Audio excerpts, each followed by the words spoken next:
Hey guys, welcome back to Endstep, the Upkeep Aftershow. We just played Planechase, which they just brought back for the first time in 12 years or something crazy like that, with March of the Machine.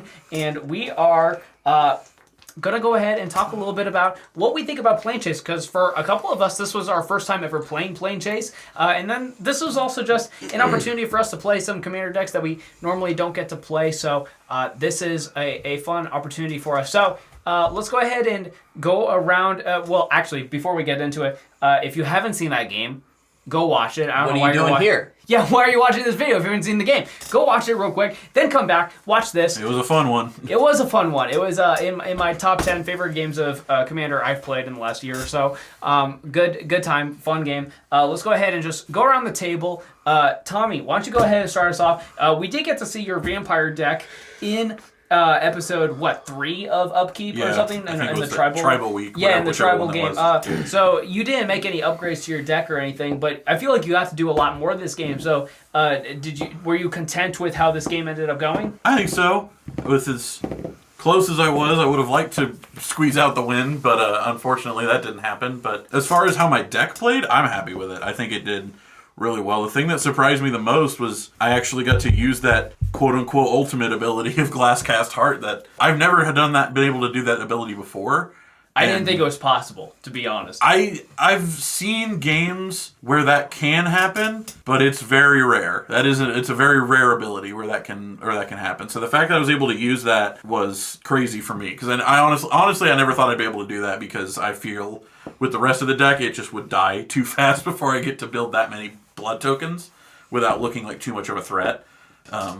But yeah, as far as the way my deck played, I'm happy. You did a lot of damage over the course of the game, and I think you, right up to the end of the game, you definitely had the opportunity to win the game, given that chance. But Preston, this was your first time playing your Slivers deck, and we were all really scared of it going into this game, but I feel like, it took you so long to hit a green mana source, and really you only hit it because Jason played Yavimaya, Cradle of Growth, so it took you a little longer to get into the game. I think it's probably safe to assume you're playing a lot of the go-to Sliver cards that you would play in a Sliver tribal deck, but is there any really sweet tech that you feel like is unique to the deck that maybe the average Sliver player might not be playing? Well, so it's a newer card, Toxicrane. It's a 2/4 Tyrannid with Reach and Death Touch, and it says all lands have tap added one of any color. It's really good mana fixing. Yeah. But doesn't that also shut off other abilities that would have? Like if those lands have other special abilities? Yeah, but I don't think there's too many other special abilities within the lands of my deck for that really to matter. Like Path of Ancestry doesn't scry, but that's about it off the top of my head. I don't have to pay 2 for my shock lands. Yeah, so otherwise, it's definitely kind of disappointing, and based on what we've kind of come up with for Season 2 so far, it probably sounds like you probably don't necessarily have an opportunity to bring this back, but is there anything else cool about your deck that you want to share with the people that they might look forward to in the next year or so on the channel? No, I think it's fairly normal for a Sliver deck, all things considered. All right, cool. Jason, what about you? Your Karth deck, this is the first time it's got to show up on the channel. You're keeping up your high win percentage on the channel.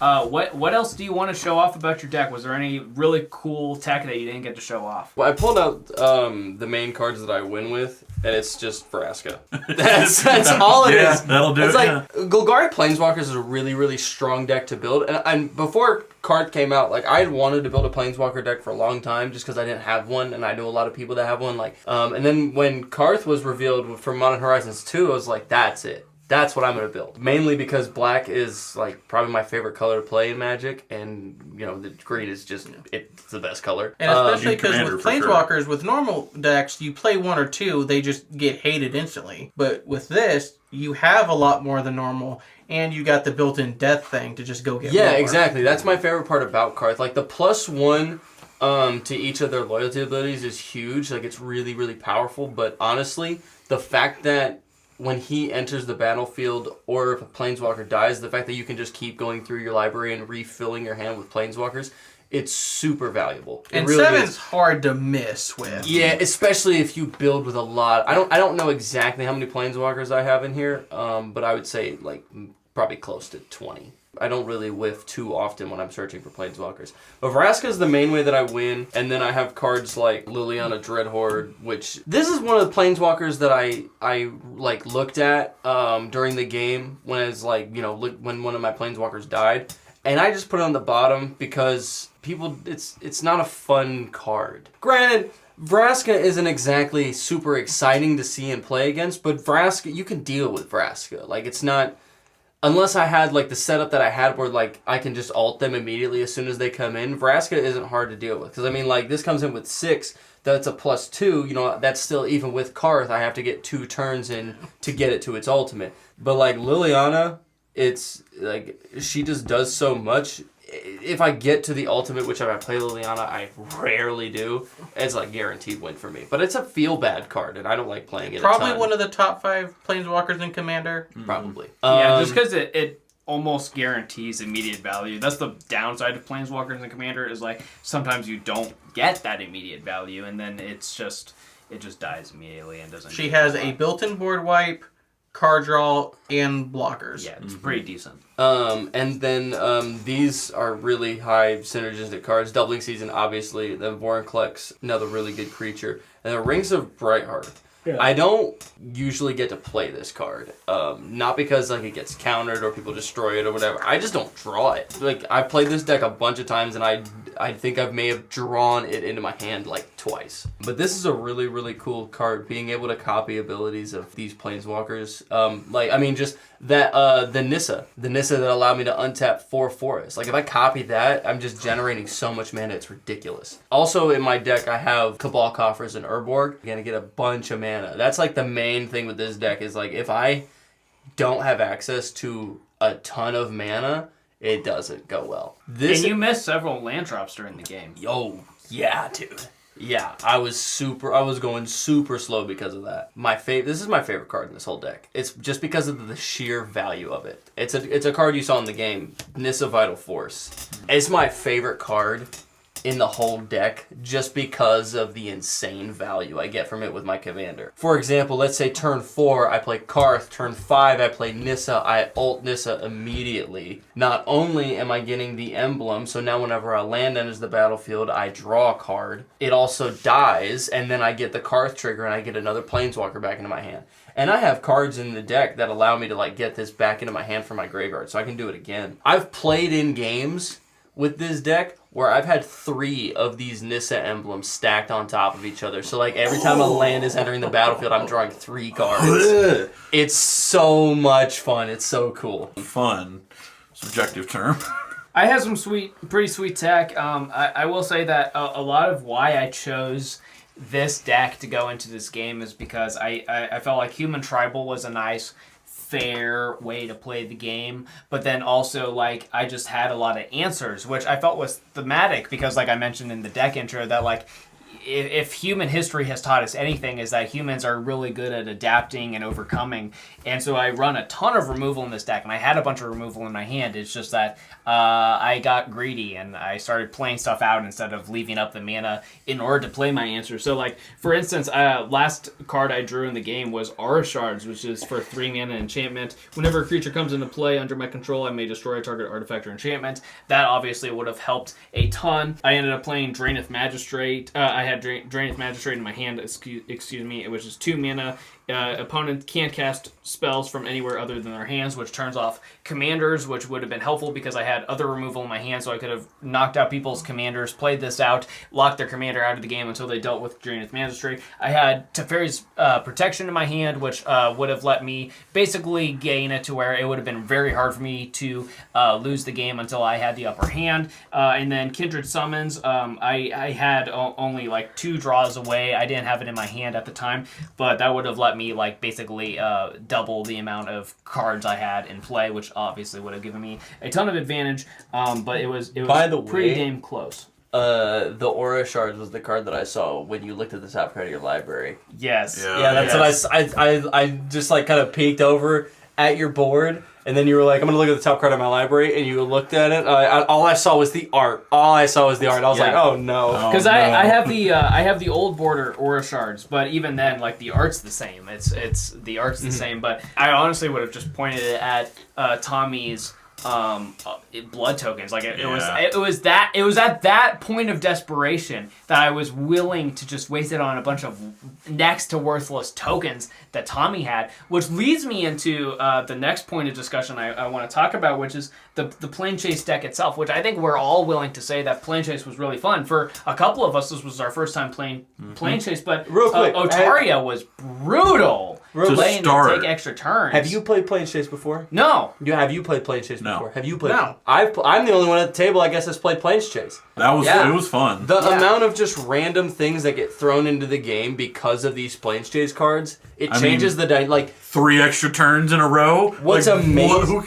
What's amazing in about Rakdos? In Rakdos? It can the whole dynamic of the game. No matter who's ahead, no matter who has the best board state, no matter who's 10 turns behind everybody, whatever. If the right Planechase card comes up, it can completely change the dynamic of the game. And someone who's in last place could immediately jump to first place. It's so Planechase is just so much fun. It's my favorite way to play any format of Magic. Yeah, so I will say that this was I mentioned this in the video that this was in my top 10 favorite games of Commander that I've played in the last year. This was just so much fun, so many back and forth. There were times where I felt like I was ahead. There were times where I was like, oh, Jason's kind of looking kind of sus. And then there was the time where Tommy obviously took the lead, and I was like, oh no! The time that Tommy was ahead, you mean like 3/4 of the game? Yeah. That leads me into... You forgot to say my name during all that. Anyways, there's a play called Otaria, and it seems a little problematic. And I think the reason it was problematic is because it was the first plane that we flipped into. That definitely seems problematic. But when I put this Planechase deck together, I was intentionally only thinking about planes, especially because this is the version of Planechase. Like I mentioned before that there are multiple versions of Planechase that you can play. There are versions where each player has their own Planechase deck, so each person can choose the specific plane cards that synergize with their deck, right? But for this one, with just having one deck that all 4 players share, just one 40-card deck that we all go off of the same deck, I was intentionally picking ones that were going to help the game move along quicker, which, especially since this was already one of the longer games that we've played on the channel, I felt like that was important. I feel like that was the right decision, but the fact that Otaria was the first plane that we landed on and everyone just kept wanting to go back to it, that felt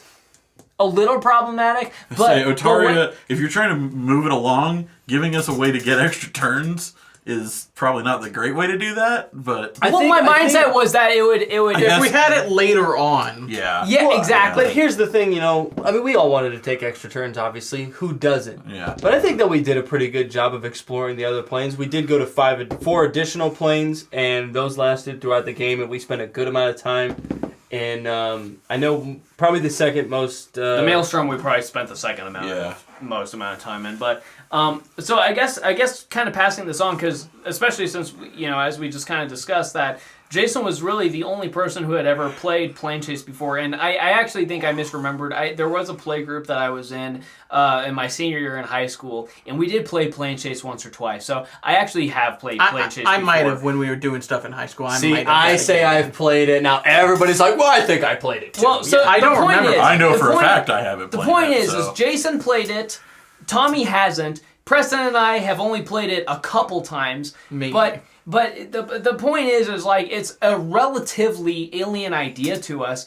Let's just go ahead and go around the table. What are your first impressions other than Otaria? Let's alienate Otaria because that was a kind of a problematic plane. But excluding that, what do we kind of think about this idea? I mean, and Tommy, I know for you specifically, that 3 turns in a row is what led you to almost winning the game. But again, alienating that idea.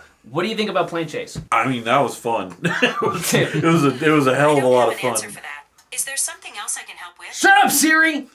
Siri has no Siri, understanding. man, what are we doing? It was a lot of fun. I think just the idea of having something outside the game, or even if we play a different version, where we all have our own Planechase deck, just a fun little wrench to throw in it that can be it can just completely screw up plans, whether that's taking 3 extra turns at once, or being able to cycle and regenerate stuff from your graveyard. We did that a bunch with, was that Maelstrom that let us do? It was one of the planes that let us do that, where it was just like, I have a vampires deck, but I don't have much in the way of recursion from my graveyard. I have some, but not much. So that, that's how I took you out, was with Damnable Pact, being able to do that again. I mean, so it's just... That was brutal. It's just adding so much. No, that was Otaria. Again, that was Otaria. Otaria was problematic because it was giving flashback. Oh, it was giving the flashback. Never mind. Okay, but, Yeah, so if we do this again, I think Otaria's probably we either take the out X. of the deck or we make sure it's not the first one we flip into. Yeah. Because that was if we hit it first again, we'll just be like, no, let's do a different one. Yeah. So. So Preston, having little to no experience in Planechase, what's kind of your experience with it? Well, I had a miserable time, but the Planechase had nothing to do with it. Planechase was fun. Yeah, you were just like missing your land drops or whatever. Yeah.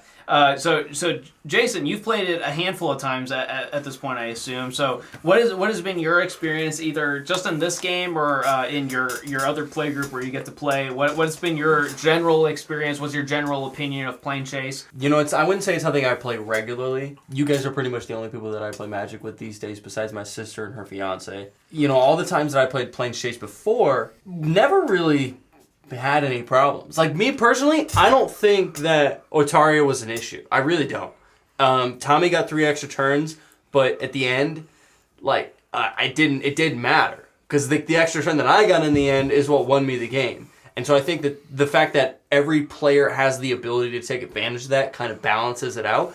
And it's really just a luck. It's really just a luck thing. Like, nobody could have predicted he was going to roll 3 chaos symbols in a row and get 3 extra turns. On that same note, after those extra turns were over, Preston could have had the same thing where he rolled it and got 1 extra turn or 2 extra turns or something. Well, I didn't have 18 mana to roll it 5 times. That's another thing. Another thing. If Tommy hadn't been as set up as he was at the beginning, it wouldn't have gone down that way. But Planechase has always just been fun, because I know that if you're like me and you only play one format, I don't really play any other formats. I have no desire to. I have the most fun with Commander. I'm good with that. It can kind of get stale. Like, if you're just playing the same format, if you're playing the same decks and you're not building new decks and doing new stuff, it can kind of get stale. And I think being able to add in an element that kind of changes the way you play the game, it's always going to be fun, as long as everybody at the table understands what's being added. So I think Planechase was a really, really, really cool idea, and I think that it works well. Now, for the next time, maybe not having that as the first plane we go to. Otaria was Totally agree with that.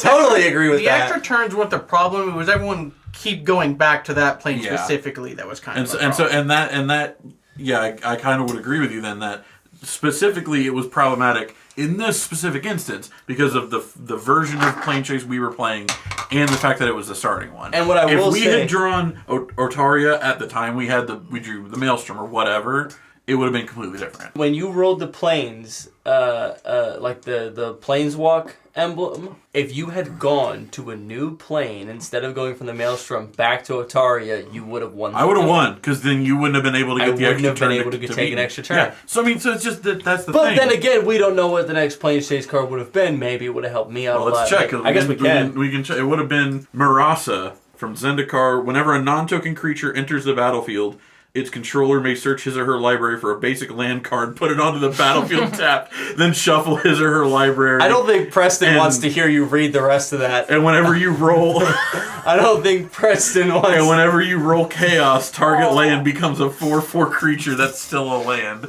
So that's where we would have gone if I had gone to a new plane instead of going back to Otaria. What is it? Shoulda, woulda, coulda? Yeah. Shoulda, woulda, coulda. Hindsight's 2020. Hindsight's 2020. Yeah, that's kind of my experience. I played probably 2 or 3 games of Planechase when I was a senior in high school, and I thought it was super freaking weird. But I understood the concept enough. And keep in mind, when I was a senior in high school, I was barely playing Commander. I had 1 Commander deck back then, and now I have... 20? I probably have 20 Commander decks. Now it's by far the most common format that I play.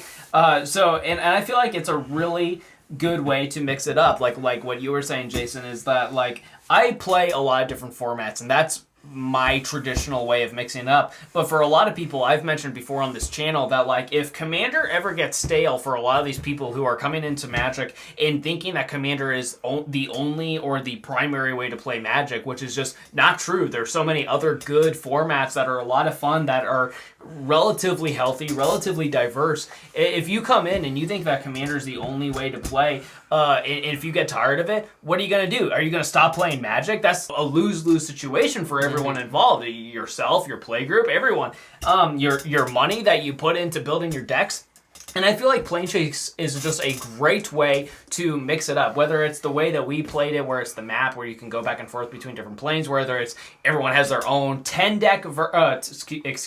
card version of their own deck that is specifically synergizes with their decks, and stuff like that. I feel like that's a really fun way to mix it up without having to build entirely new decks, because while we've proven on this channel multiple times that you can build really good, really strong decks on a budget, sometimes it's just like that's not the right answer for mixing it up. It's not always just building new decks, because that adds an extra layer of complexity of having to spend the mental capacity to build that new deck and understand it and understand what the right sequencing is, and where you can just come up with Planechase. And yes, this game ended up being pretty long, but it was really fun, and everyone was having a blast the entire time.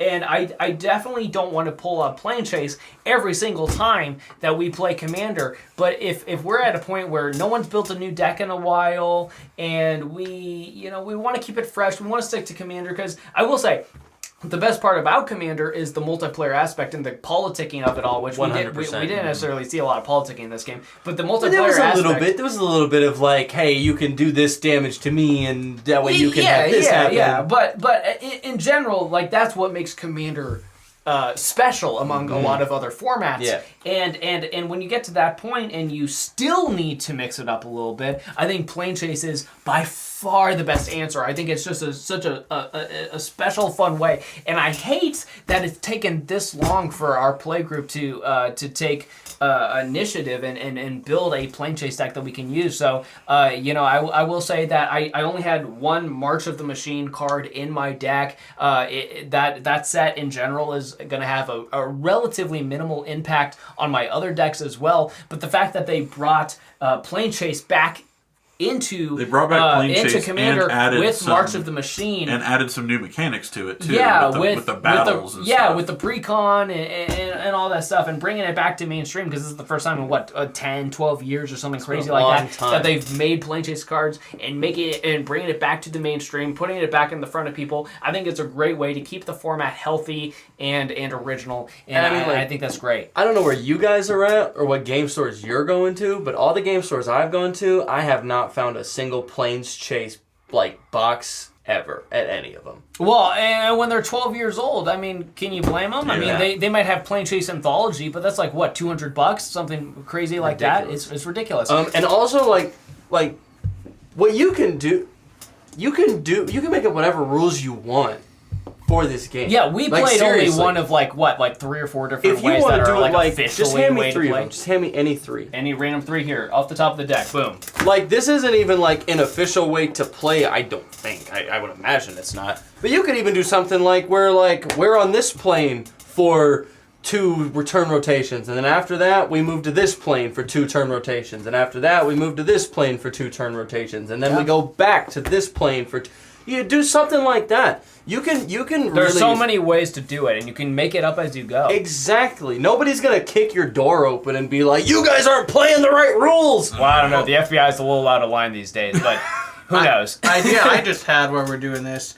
Planechase, but you use the Enchant World enchantments instead of Planechase cards. Dude, I love Enchant World enchantments. Well, that's one of the main influences for it. So I think overall, all 4 of us would say that this is one of the more fun games that we've got to play in a while. 9 out of 10. Definitely keeps us excited for all the awesome stuff that's going to come in. When Season 2 officially starts here on the channel for Upkeep, I think all of us are really excited for that. And I don't know if there's going to be a good opportunity opportunity for us to bring Planechase back for season 2, but we need to keep an open mind about it. If there's a good opportunity to bring it back, we might as well, because we just had so much fun. But as we close this video out, does anyone have any other closing thoughts about March of the Machine or Planechase or anything else like that? Bring back Arch Enemy too. That's fun. No. I remember it being pretty fun when I've never actually played Arch Arch Enemy. It was a little more balanced. Never actually played Arch Enemy. I remember. I mean, I've been in Commander games where I've played Arch Enemy. Yeah, I've remembered where there have been games where it's like, oh, someone says Arch Enemy, but like, you know, without the Arch Enemy cards. But I remember I got the Arch Enemy Nicol Bolas set that came out with Hour of Devastation or whatever. Yeah. And it was like so one-sided. Like, it didn't matter that it was 3v1. The Nicol Bolas player always won. We probably played it 9 or 10 times, and the Nicol Bolas player always won, to the point where I just ended up taking it apart. I sold all of the Arch Enemy cards because it wasn't fun anymore. I took the cards I wanted, put them into decks that I was building, and sold everything else. I think there is a way to make Arch Enemy fun, but at that point, wouldn't you just rather play something like this? Why not both? Sure. It's all about personal preference. It's Yeah. what you and your playgroup want to do. Unless you want to play Legacy. Unless you're playing on Magic Online, in which case you can build a Legacy deck for like $12. In our first Magic Online game of Commander, the series is called Misclick. The first episode of it is out now. You can go check that out. I don't actually, as of the recording of this episode of Endstep, we actually haven't actually recorded that episode of Misclick. But I'm playing a cool deck. Preston's playing a cool deck. I think Tommy's playing a cool Don't deck. assume what I'm gonna do. You're right. Preston might be playing dog Preston's crap. playing Who a knows? lame deck. It's super I'm gonna play lame. Slivers again. No!